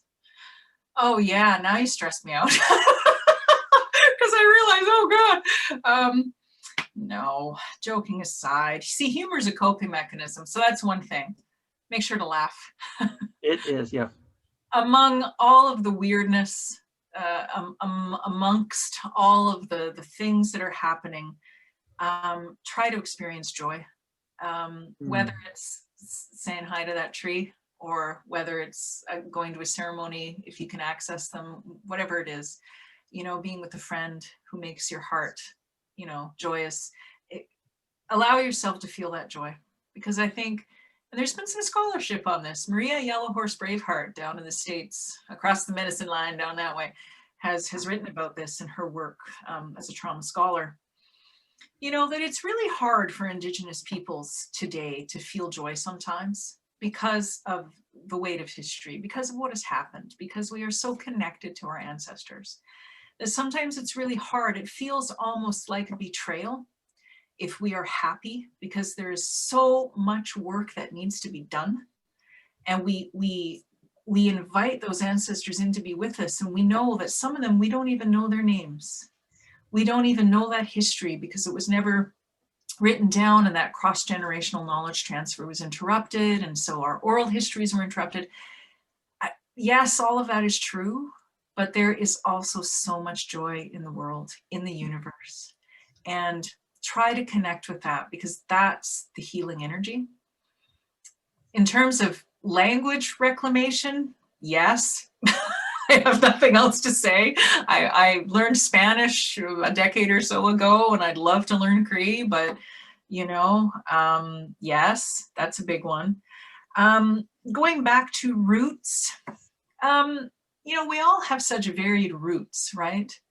I don't know if the person who posed that question meant it in terms of like a return to family or community or nation. I mean, that journey is going to be so different for every young person, for all the adults that need to do that work as well. I think what I could say, and I don't mean to be like, you know, too Hallmark cardy about it, but also think of the land as our roots, you know, because for some of us, we can't reconnect with family because there's a very toxic family relationship. Or, you know, we can't reconnect with our home territories because we're urban based, and, you know, we don't have the money to go back, or we don't have family currently living there, or we were kicked off in the case of the Rocky Mountain Cree, right? But think of the land wherever you are as your relative, as your roots, and try to connect with the land. And then if you can do any of the other stuff, and that's just a bonus, right? That last piece about evidence of healing and change occurring. Yes, I do see that in so many little small ways and in some pretty huge ways. You know, I wrote in the book about, you know, how there are still in so many of the, you know, school boards not working, Indigenous kids still being, you know, one of the highest, you know, proportion of students who are expelled. They end up getting pushed out of the system. These things exist, it's true. But I have seen healing and change even in my own programs with the students I've been working with lately, you know, because I'm in a consultant role now and still doing the, you know, mostly doing the writing. And you know, we did a project once, the last classroom I taught in before I left my last school to do the other work I'm doing now. And one of the things I asked the students to do, they were grade 5 and some 6s, is I said to them, you know, imagine yourself as a future ancestor, you know, and take your shape that you've created. They made some art and we're going to hang it from the rafters and write, you know, a sentence or a word, something that identifies you, what you want to gift to the world in the future. And when I read all of those, I saw that these kids had changed from how they had walked into my classroom at the beginning of like 2 years before when I started at that school. You know, they walked in with some mental health issues, with depression. They walked in not knowing who they were. They walked in, if they were mixed, like my family, afraid to talk about that part of them, you know. They walked in with so much self-doubt. They walked in with all of this stuff that we talk about, right? And when I looked at those pieces of art that they created and the things that we were hanging up, I had kids writing down that they wanted to be prime minister someday, that they felt, you know, safe in this room. I had one student say, you know, when I grow up, I want to be like you and the other Indigenous teachers at this school. Aw, right? That to me, those are the small ways that we see healing and change. You know, it's not necessarily going to be something huge right away, but when we can have any individual start seeing the world as a safe place again, when we can have any individual start seeing themselves as worthy, when, oh God, I'm going to get emotional, when we can start seeing. Well, you know, Suzanne, those pages in your book, Legacy, where you're speaking about Danis are particularly moving, about a person that experiences transformation. You know, she exemplifies precisely that kind of, you know, evidence of healing. That is very, very moving. Would you willing to take 2 more clusters of questions? Sure, we're here. Yes, let's do it. I just want to make sure that I want to respect your energy level there. I mean, there's plenty of evidence that you've got that energy. Let's look a little bit more at questions in the area of healing. Okay, and I have 3 related questions regarding healing. First question is, what role do elders play in the Indigenous healing journey? And perhaps another area related to that question is that settler culture has established spiritual ways of healing from addiction and trauma. For example, the 12-step program.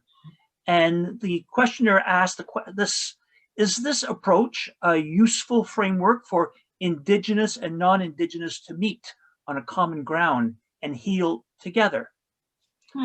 And the third question that I'd like to pose is that person asked, have you ever heard about Indigenous focusing oriented healing, FIOP? And perhaps related to an area that I'm particularly interested in, restorative justice practices, especially inside federal penitentiaries, is are you aware about where those particular practices have been successful in your journey, in your, how should I say, experience of the healing experience by Indigenous people? So those are, I know it's a big cluster, but there were a lot of questions about healing that were raised here. Well, that's good. I think the first question I have to address first, not only because it came first, but because it is so key, I think, to how the change is going to happen, is the role of elders. I have seen so many people, elders and knowledge keepers give their time to the community. And I've seen it so that, these people are often never paid. An organization might give them, a per diem for like travel, or if they have to stay over in a hotel or something, but they almost always refuse to be paid for their work. I'm talking about like medicine people, herbalists, people who do lay counseling. I've had the, honor of working in so many Indigenous organizations and seeing the type of work that they do. I think they are absolutely key, because they experience some of the things that some of us are talking about in terms of historical memory. They were the survivors of those actual things. And when you look at the TRC and the testimony of survivors of the residential schools, they can speak in ways that obviously no one else can. They are now, becoming the elders. I think the cross-generational knowledge transfer is so important, but we have to remember that it goes both ways though. So one thing that I want to say is that although elders, and especially those who still hold their language, and they are so key to the process, that it is also a reciprocal relationship. That when we look at our circular models, so for a Cree person, that would be the medicine wheel, of human development and of learning, whatever task we're undertaking, young people also teach the old people, and old people teach the young. So it's never just one way. It's always a reciprocal kind of interconnectedness, an energy that goes both ways. So although I do think the role of elders are key, and I write in the book about some of the programs that they're setting up, right? Land-based programs in some communities, the work that they're doing in some of the prisons, as I said. But yes, there's also a role for young people to inform the elders about what's going on in their lives and in the communities and what their needs are. So it has to be, through both sets of eyes. The question that's an interesting one about like 12 steps, that sort of thing. How are these approaches useful for working together on things? I think many Indigenous people have found that things such as the 12 steps, Alcoholics Anonymous, have been helpful. There have been just as many who have not found success in those programs. So I think it's very much depending on the person. Something like Alcoholics Anonymous, for example, because the language used often sounds to the Indigenous person who's involved with it kind of sounds churchy, right? The higher power, all that stuff. But I've heard other Indigenous people say, well, no, I just think of it as creation. That's in keeping with our ways of knowing, right? So I think that can be a very different experience depending on who you're talking to. So for sure, if it works for some Indigenous people, great. Yes, that can be one of the places that these conversations can take place. Absolutely. I don't think it works for everybody though. So that's why we need to set up certain spaces. And I think I did say this, can't remember which question earlier, around spaces where sometimes we might need more Indigenous culture focused stuff. And that might not be a shared space. But yeah, why not use these spaces? Absolutely. Because of course it's the circle model and sharing stories about our life, right? And supporting each other in change. Yeah, why not? Perhaps, Suzanne, I'll go into the last cluster, okay, which looks at the reconciliation. One person in attendance who's Jewish refers to how centuries of anti-Semitism are inscribed in her DNA, and she feels a kinship with Indigenous peoples. And she was wondering, have Indigenous elders and been speaking with Jewish rabbis? Is there, I'm thinking about what you were saying a few minutes ago about the importance of the role of elders in the process of healing. And this particular attendee was wondering whether indeed there has been conversations between Jewish rabbis on one hand and Indigenous elders. Are you aware of that? And then I'll have a last question. I'm not aware of like elders and rabbis having conversations specifically, although I suppose it could have happened at some point in some place. What I do know for sure about is after living for 29 years in Toronto and doing the work that I did, I used to do some work, it was like way back in the 90s, but this went into years past, you know, even when I left that organization, where there was a street patrol, you know, a van that used to go around and help people who were experiencing homelessness, both Indigenous and non-Indigenous, even though we were an Indigenous organization. And in the healthcare organization where I was a member of the board, we had the same sort of services and street nurses and stuff.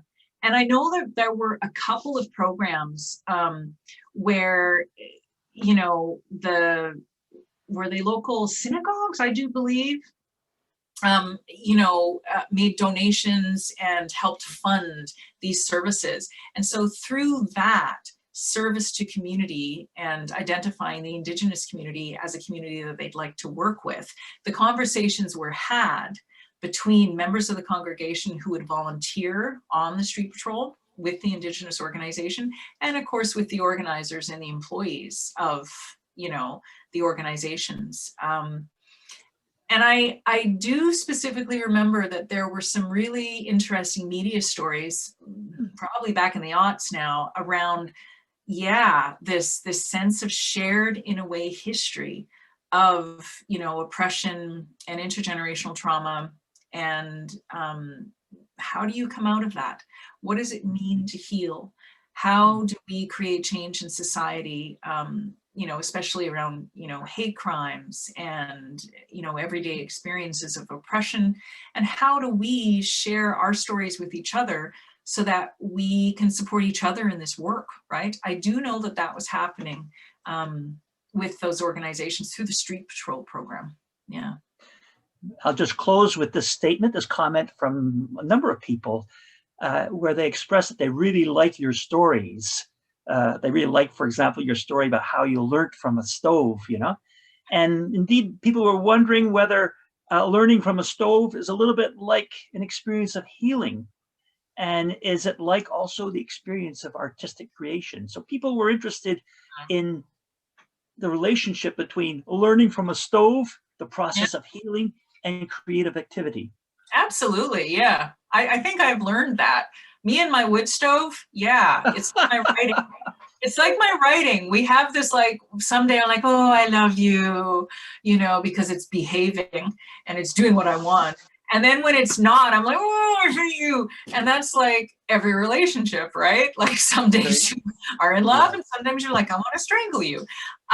It is definitely, it is definitely an artistic practice. I mean, seeing, you know, how I have this thing now where I like balance the kindling in a certain way, and I like how it looks, and, you know, you have to plan for how much oxygen it's getting. Yeah, and, exactly. Yeah, absolutely an artistic practice, but it's a spiritual one.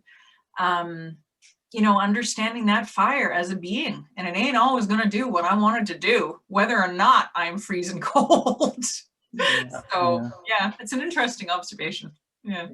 Well, Chi-miigwech, Suzanne, and once again, thank you, Christine and Tony. I would like to offer special thanks to Zoe Shaw, Thomas More Institute's Administrative Services Coordinator, who is the woman behind the scene. There she is. And she's made the evening go very smoothly. And if I was able to cluster all these different questions, and there were many of them, it's largely because she not only filtered them, but helped a great deal. So I salute you, Zoe, for your very competent contribution this evening. maybe I say a few words on behalf of the Thomas More Institute at this point. I'd just like to remind you what Zoe said at the beginning, that our spring courses will be beginning in just a few weeks. Please go to visit our website. There are some gems that you want to discover. And as, for example, you can see from what Tony was talking about earlier, there are a number of courses that look at this whole issue of our relationships with Indigenous people. So just to remind you, our website is www.thomasmore, not Moore, Thomas More, THOMASMORE.qc.ca. So don't forget to look at our website. Now, good news. Another interview is being planned for late May. So please keep posted. We'll give you the exact time and the topic. And I'm sure that we'll try to make it as fascinating, interesting as the one we had this evening. Finally, I want to mention that there's a survey. You'll be receiving a brief survey soon after this event, which we would ask you to complete. Your candid feedback helps us to improve our programming. It helps us also orient, kind of have a better idea of what kind of topics you would like us to engage. Now, one final word. We at the Thomas More Institute strive to generate conversations that make a difference. And this is made possible by Thomas More Institute's supporters and partners, which include, yes, the government of Quebec, Bishop's University, and hundreds of volunteers and donors, including Tony and Christine and indeed myself, and many of you who have attended this evening. If you would like to see more vigorous, original thinking, and if you care about conversations that matter, that actually make a difference, please consider making a gift to the Thomas More Institute to actually support our work. That's really important. 20 bucks, 3 coffees, that would make a big difference. So with this, I'd like to thank you for your presence. Good night, ona kiwahi, and arrivederci. Thank you. Hi, hi. Thank you, Suzanne. Thanks. Hi, hi. Hi, hi.